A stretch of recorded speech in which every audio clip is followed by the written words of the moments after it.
8वें वेतन आयोग को लेकर ये बात तो साफ हो गई है कि इसे पूरी तरह से लागू होने में वर्ष 2028 तक का इंतजार करना पड़ सकता है। लेकिन ऐसा नहीं है कि लाखों केंद्रीय कर्मियों को इसका फायदा साल 2028 से ही मिलेगा। एक बहुत ही महत्वपूर्ण जानकारी से जुड़ी आप तक पहुंचा रहे हैं, वीडियो को देखिए अंत तक। देखिए, 8वें वेतन आयोग का फायदा 50 लाख से ज्यादा केंद्रीय कर्मियों और करीब 65 लाख पेंशनर्स को मिल सकता है। खबरों के मुताबिक 8वां वेतन आयोग 1 जनवरी 2026 से लागू माना जाएगा और इसी तारीख से कर्मचारियों को नए कैलकुलेशन के हिसाब से सैलरी दी जाएगी। दरअसल इसी साल जनवरी में मोदी कैबिनेट ने 8वें वेतन आयोग को मंजूरी दी थी, लेकिन इसका आधिकारिक नोटिफिकेशन नहीं आया और ना ही आयोग का गठन हुआ।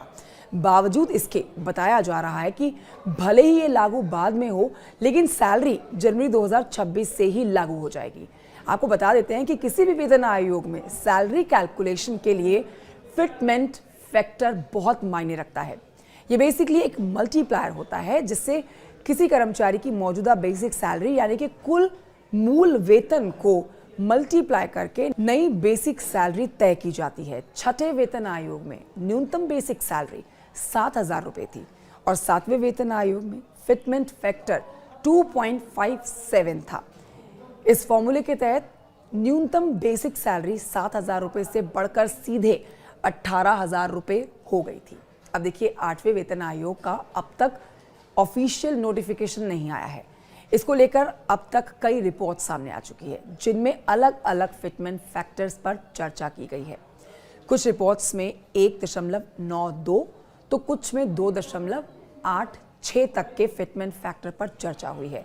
इन सबके बीच में एक संभावना ये भी जताई जा रही है कि आयोग 2.46 फिटमेंट फैक्टर लागू कर सकता है, जो सरकारी कर्मचारियों के लिए, केंद्रीय कर्मचारियों के लिए बहुत बड़ी गुड न्यूज़ है।